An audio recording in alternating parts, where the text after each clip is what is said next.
Hey, Algebra 2, so here is our homework from last time. Notice I did put a star. Sorry, I painted today and I haven't really taken time to scrub my hands. So my hands are really gross. And they're clean, but I just need to really scrub them. And number 9, I put a star by it. It was really awful. I sent you an email about it if you saw it. I'm sorry. Some students stayed behind to ask questions about it and it was awful. So I apologize now for that. It's bad. The rest of them hopefully should be doable. So hopefully they went okay otherwise. So, and somehow I had the evens done here, so I'm covering those up. So some of them had imaginary numbers. Feel free to let me know if you guys have questions on that at all. We're doing our last new section of the chapter. And then we'll start getting ready for our tests. But again, I plan on testing after Thanksgiving break. I feel like it'd be a little bit of a rush to get it in, so I guess I'd rather take our time with it. So I'm gonna start the notes here. So again, this is something you guys learned in algebra, so hopefully, but we are adding a little bit with the imaginary numbers, so that makes it a little bit tougher, I guess. So the quadratic equation, or solving a quadratic equation using the quadratic formula. The quadratic formula is kind of, it's the biggest formula that you'll probably learn in high school, but it's probably the one that's the most useful, that it works all the time. So with factoring, sometimes factoring doesn't work. With completing the square, sometimes that doesn't work, or it's not easy to do. Square roots don't always work. Completing our quadratic formula works all the time. So our equation that we start with, so like the way the equation has to look is it has to equal 0. So if it doesn't equal 0, we need to make it be 0. So again, what I was saying about that is it works for all equations, works for all quadratics. I had a teacher friend once that said, why do we even teach any other methods? Because the quadratic formula works for every single kind. It's not going to probably be your favorite method, but since it works all the time, it's kind of the most useful one. You may have imaginary solutions.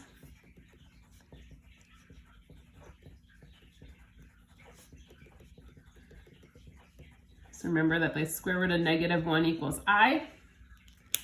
And then you may need to simplify the radical.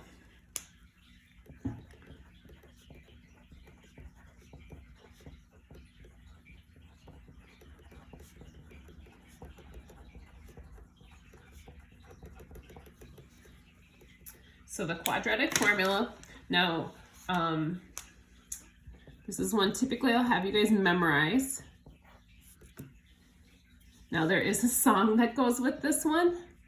And I kind of feel like maybe we learned it in algebra and I sang it to you guys. So you can Google this, because you're gonna find on Google there's a lot better singers than me, and and there's lots of different like tunes to this, but the one I know is Pop Goes the Weasel. So, you know, like there's a nursery rhyme. So it's x equals the opposite of b plus or minus square root b squared minus 4ac all over 2a. So that's our quadratic formula song. So, you know, like you can enjoy that for yourselves later if you'd like to re-listen, or like I said, look it up, and there's lots of other people singing much better versions of this. So we're gonna go through the steps on how to solve this. So the first step is it must equal 0, like I said before. So I need to move this 35 over.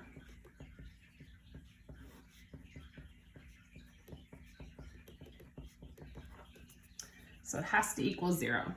Then what I like to do, just like we did when we were graphing, I like to list A, B, and C. So I'm going to list that A, remember, so like going back up here, A is the 1 in this case, B is -2, and C is -35. So I'm going to use those in our formula. Now we're going to put everything into our big formula here.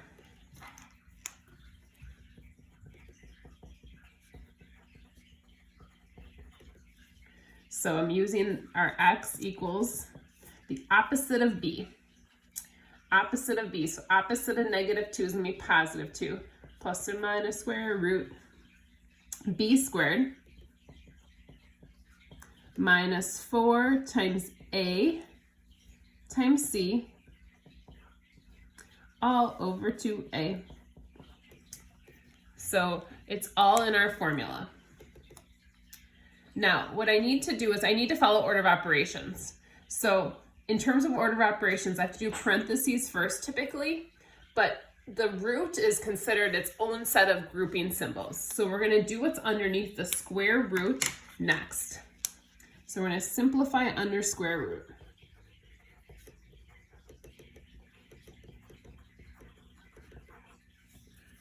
So I'm going to try and figure out what's going on under here. So I'm going to rewrite the rest of it. And I'm going to multiply the 2 times 1 is just 2. So underneath the square root, I have to follow the order of operations. So negative 2 squared is going to be a positive 4. Then I have a negative 4 times a positive 1 times a negative 35. The two negatives make it a plus. Then I'm going to add. 4 times 35 is 140. Now again, I'm still simplifying underneath the square root. I want to get this down to a single number. And so 140 and 4 is going to be 144.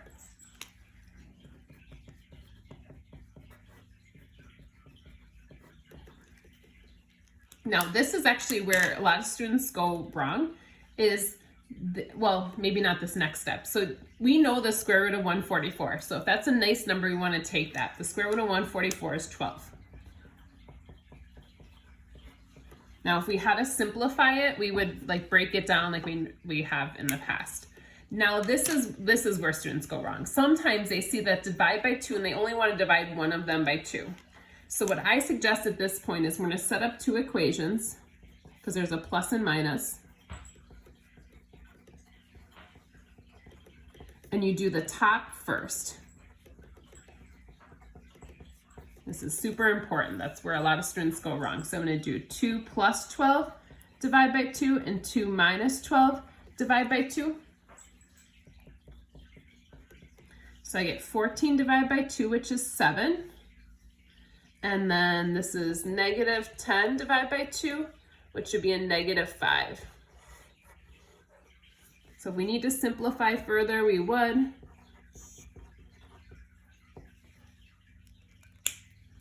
So 7 and negative 5 are our 2 answers.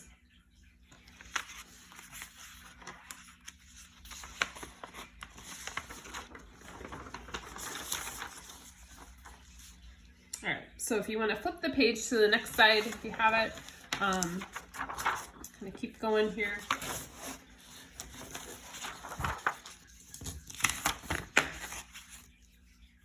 So again, we want to make it equal 0 first. Move this 9 over.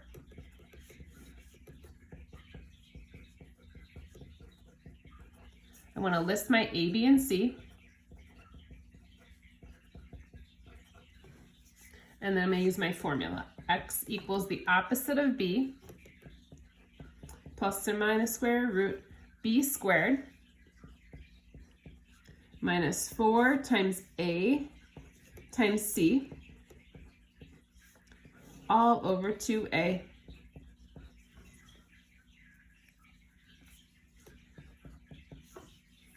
So getting everything in the right spots, but now I have to do negative 7 squared, which is 49, minus, and then, oh, sorry, negative is going to become a plus again. 4 times 2 times 9, so that's going to be 4 times 2 is 8 times 9 is 72. All over 4. Again, I'm doing still everything underneath the root. 49 and 72 is 121. All over 4. Now square root of 121 is 11. It's a nice number. So again, I want to set up 2 equations. A new negative 7 plus 11 divided by 4. And negative 7 minus 11 divided by 4. So this is going to be 4 over 4, which is just 1. And this one's going to be a negative 18 over 4, which I'm just going to simplify to negative 9 over 2. You could call it a negative 4.5 as well. We get our 2 different answers. I'm just going to keep going on this video, so this one we'll finish up the last couple of examples unless something happens. I keep getting cut off and losing my video. So again, make it equal 0 to begin with.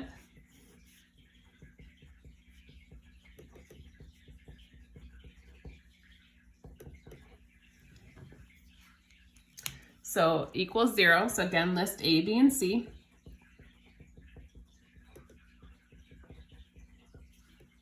So some bigger numbers here. X equals the opposite of B. So it's a negative 30. So I'm going to do plus 30. Plus or minus square root. Now careful with the negative 30 squared. Anytime you square a negative, it's going to become a positive. So be careful with that.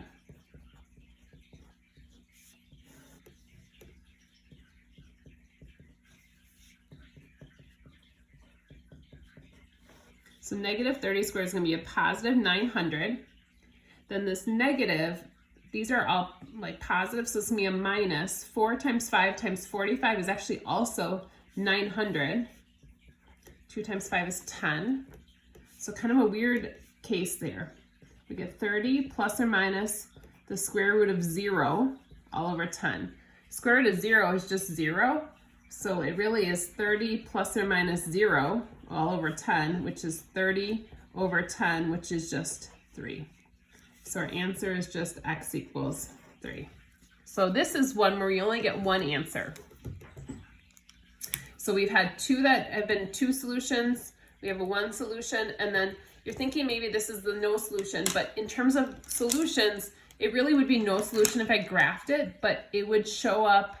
It's going to be an imaginary solution. So this one's definitely a tougher one. It already equals 0 for us. So we're at A, B, oops, sorry, so that should be a negative 3, and then C is 5. So I'm just telling you that ahead of time going into this. A little bit tougher problem. So opposite of B, B squared minus 4 times A times C, all over 2 times A. So 3 squared is 9. 4 times 4 times 5 is going to be 80, and it's minus 80 because none of these are negative other than that first one there. So this is square root of negative 72 all over 8. Now negative 72, so I'm going to kind of do it off to the side over here. So negative 72. Remember that negative number, we can pull that out to make that an I. So there's going to be an I square root of 72. So that negative pulls out to make that imaginary. But 72 can be broken up. And so we have to think of our perfect squares. So this is a good review of a few sections ago. Now some of you guys, yours just simplifies this for you. I know 72, 36 goes into 72. 36 times 2. And so that'd be 6 root 2. But I have this I. So I'm going to write this as 6i root 2.